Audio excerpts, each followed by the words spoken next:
আয়েশার 18 বছর যখন বয়স তখন নবী দুনিয়া থেকে বিদায় নিয়ে চলে গেলেন।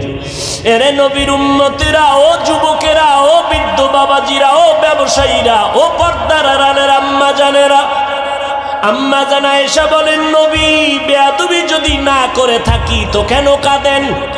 নবী বলেন, ও আয়েশা, আমার হাসরের ময়দানের ভয়ঙ্কর অবস্থার কথা আমার মনে পড়েছে, এজন্য কান্না করি। আম্মা জান আয়েশা বলেন, নবী কেমন ভয়ঙ্কর?